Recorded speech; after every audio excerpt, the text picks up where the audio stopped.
আমি কৃষ্ণকলি কিচেন। দেখতে পাচ্ছ মাংস আছে, আজকে কষা মাংস বানাবো।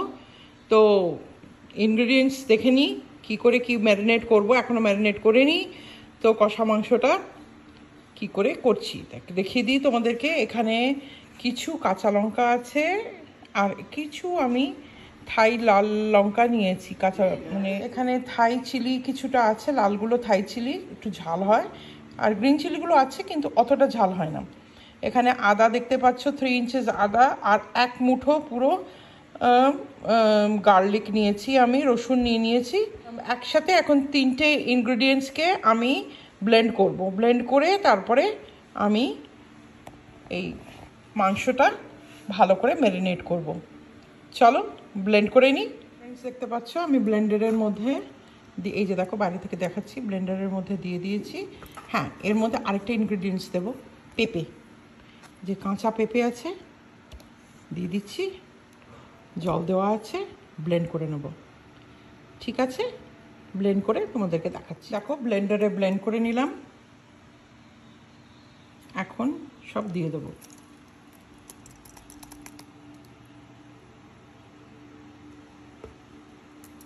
এর মধ্যে দিয়ে দেবো দই, টক দই,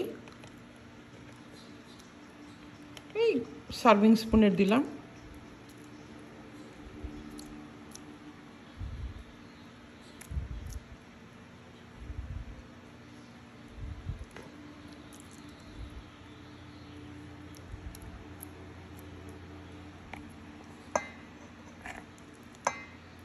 এর মধ্যে দিয়ে দেবো হলুদ,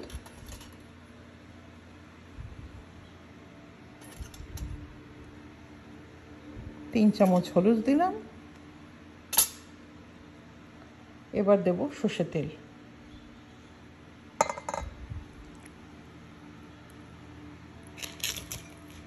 ভালো করে মাখবো, মেখে ম্যারিনেট করব।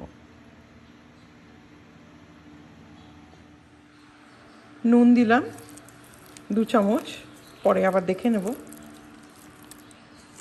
এখন ম্যারিনেট করব, মাখছি।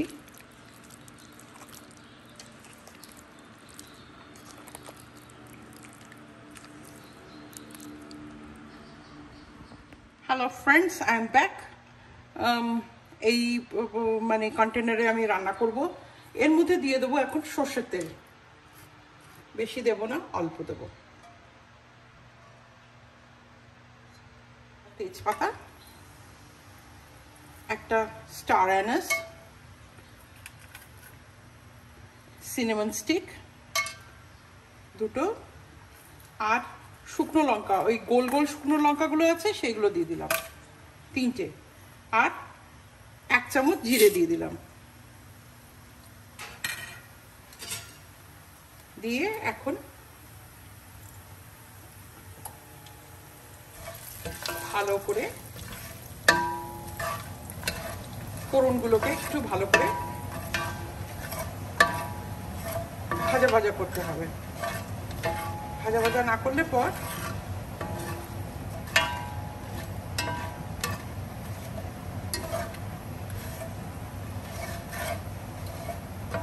মাংসেতে গোটা মশলার একটা বিরাট বড় একটা হাত আছে মাংস রান্না করতে, ভীষণ মানে একটা বড় হাত। এই জন্য কি যে ওটার গোটা মশলাটা যখন ভালো করে তেলের মধ্যে দিয়ে একদম গরম তেলে মানে নেড়ে এটাকে ভালো করে রোস্টি করে নিতে হয়, তাহলে কি হয় মাংসের মধ্যে একটা সুন্দর গন্ধ হয়ে যায়।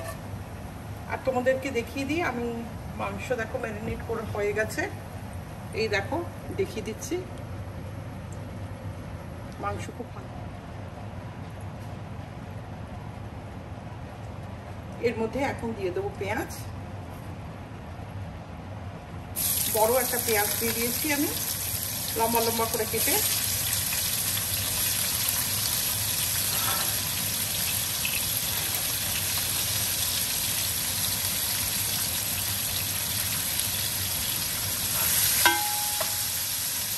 হাই করে দিলাম স্টোভ।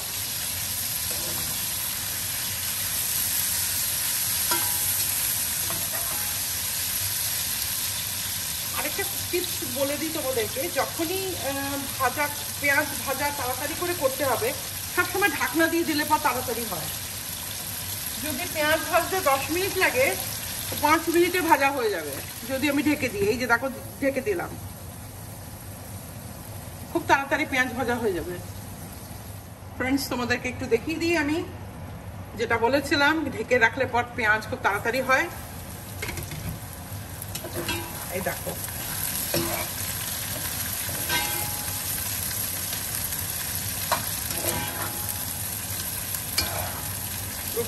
গোলাপি গোলাপি হয়ে গেল।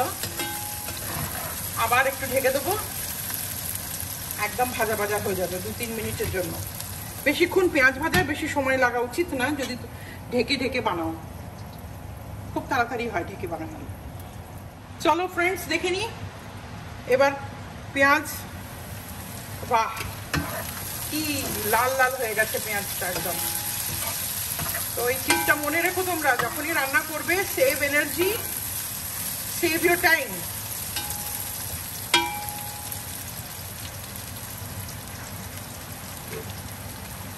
আর এখন এর মধ্যে দিয়ে দেবো আমি মাংসটা পুরো।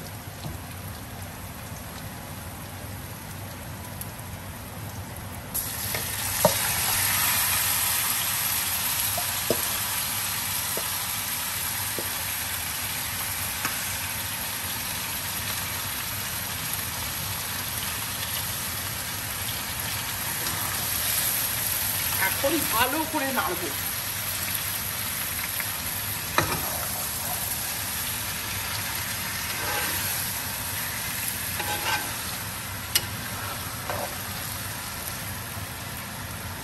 আসলে ক্যাস্ট আয়রনের বাসনে রান্না করতে একটা সুবিধে আছে, কি যে খুবই তাড়াতাড়ি খাবারগুলো হয়ে যায়।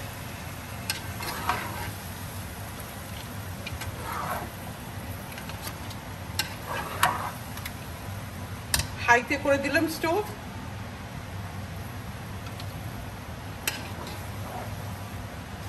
তোমরা একটা জিনিস খেয়াল করেছো বোধহয়, আমি এখন অব্দি লাল লঙ্কা কিন্তু দিইনি মাংসে।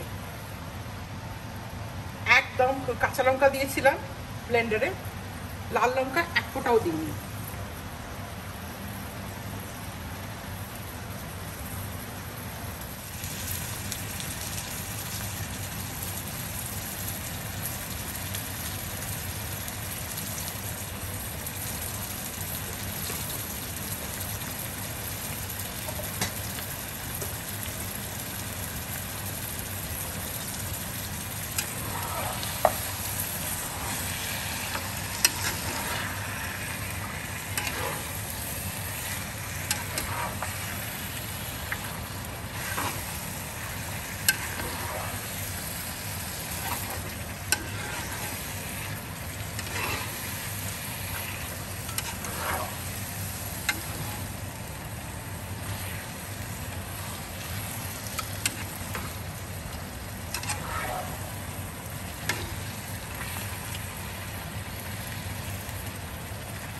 এখন কি করব, ঢাকনাটা দিয়ে দিয়ে কষাবো।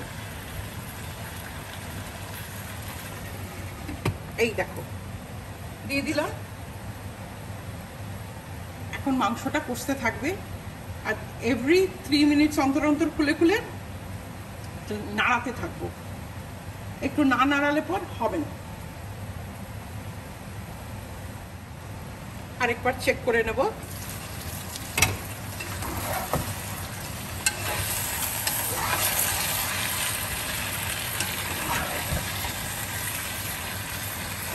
মাংস থেকে কিন্তু একটু জল বেরোচ্ছে, আর এই জলেই আমি কষাবো আরো।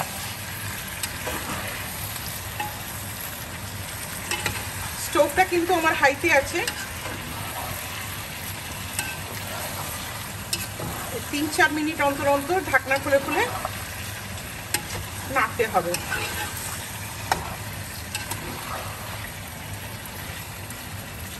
একটু নুনটা চেক করবো আমি, নুনটা আর ঝালটা।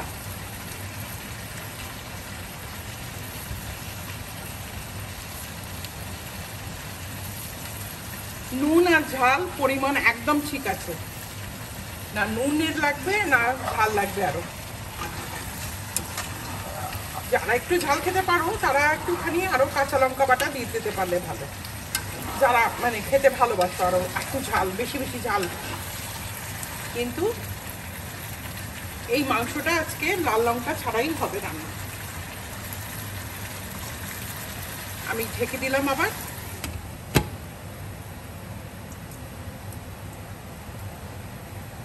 আবার 3-4 মিনিট পরে আবার খুলে কষিয়ে নেব, কেন কি এখন মাংস থেকে জল বেরোচ্ছে অনেকটা।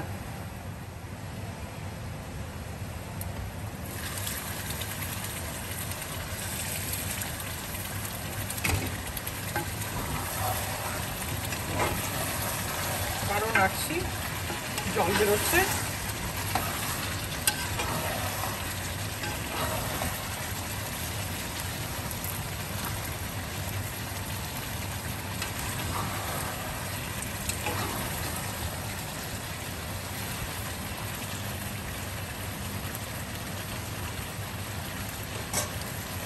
আবার ঢেকে দেবো।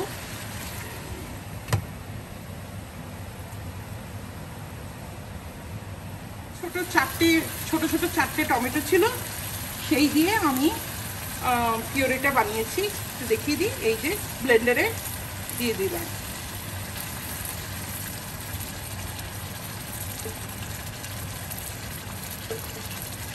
আর এটা আমি বানাচ্ছি কষা মাংস, তো বেশি জল তো দেবই না, পরে জল দেবো একটুখানি, বাট এতটা এখন আর জল দেবো না। টমেটো পিউরিটা দিয়ে দিলাম, আর এখন আবার ঢাকনা দিয়ে দেবো। মাংসটা ঘুমেই রান্না করব, তো ঢাকনাটা দিয়ে দিলে পর ভালো করে আবার মাংসটা টমেটো পিউরির মধ্যে তৈরি হবে।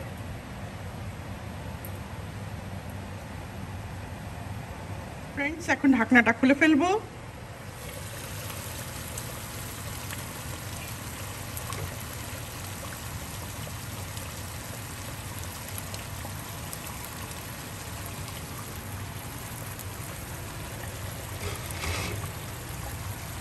আচ্ছা, আমি যে ম্যারিনেট করেছিলাম তার ম্যারিনেশনের ভিতরে একটু জল দিয়েছি, ঠিক 2 কাপ মতো জল দিলাম।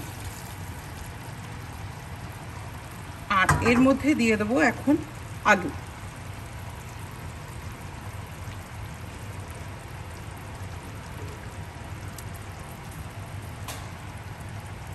ভালো করে নাড়বো। আলুটা দিয়েছি,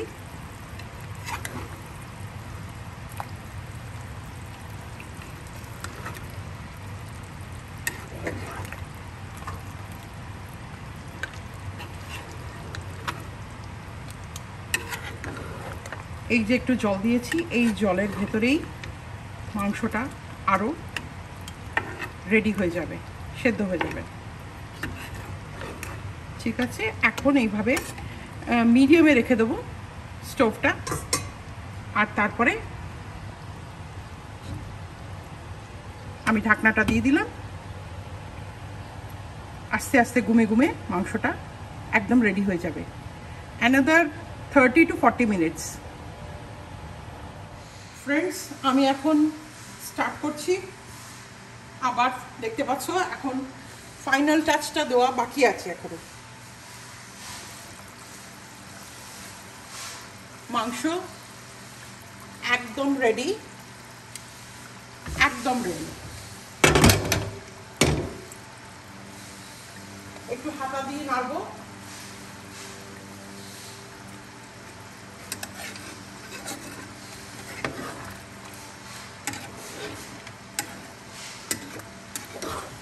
আলুগুলো আস্ত দিয়েছিলাম, সেদ্ধ হয়ে গেছে।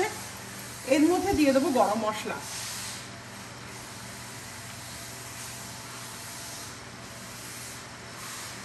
গরম মশলাটা আমার ঘরে বানানো গরম মশলা।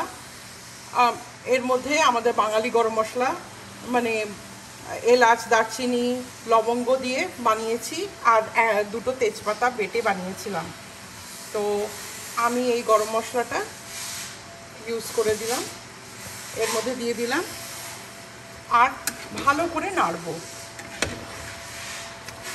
হ্যাঁ, এখনো কিন্তু আমার মাংস কিন্তু রেডি হয়নি, ফাইনাল টাচটা দেওয়া এখনো বাকি আছে। তোমরা চলে যেও না বা ভিডিওটাকে ফরওয়ার্ড করে দিও না। দেখতে পাচ্ছ খুব কম তেলে বানিয়েছিলাম আমি। এখন আমার আরেকটা টেকনিক বাকি আছে। একটা সুন্দর একটা গন্ধ বেরোবে মাংস থেকে।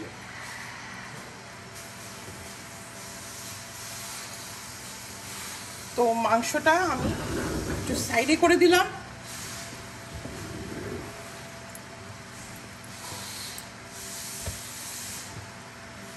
এই দেখো আমি তড়কার বাসনটা নিয়ে এসেছি, এর মধ্যে তড়কা দেব।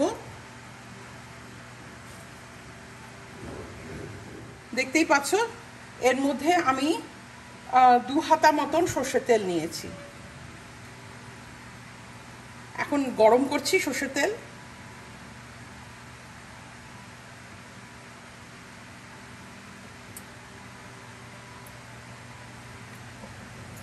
এইটা বিরাট বড় একটা টিপ দিয়ে দিলাম তোমাদেরকে। দেখতে পাচ্ছ এখন সর্ষের তেল থেকে ধোঁয়াটা হালকা হালকা ধোঁয়া বেরোচ্ছে।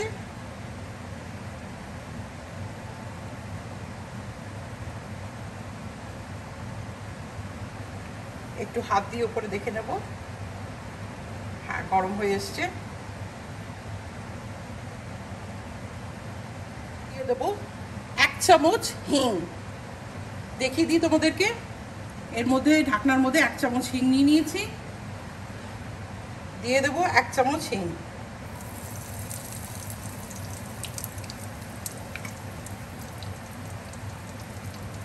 কিভাবে হিংটা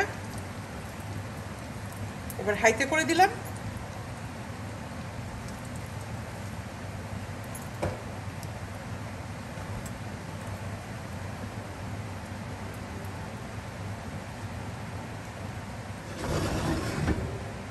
মাংসটা হাইতে করে দিলাম।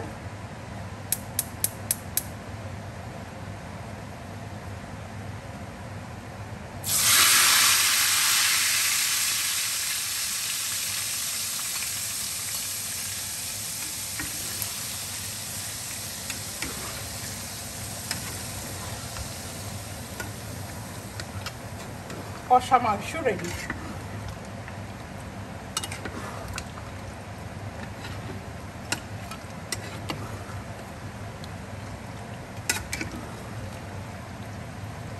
দারুণ একটা গন্ধ বেরোচ্ছে। তোমাদেরকে সার্ভ করে দেখাবো মাংসটা এক্ষুনি। ফ্রেন্ডস, কষা মাংস একদম রেডি। দেখতে পাচ্ছ লাল লঙ্কা ছাড়া কষা মাংস বানালাম। আমার রেসিপি তোমরা ফলো করে নিজের বাড়িতে বানিও আর সবাইকে খাইও। ঠিক আছে, টেক কেয়ার, হ্যাপি ইটিংস, বাই।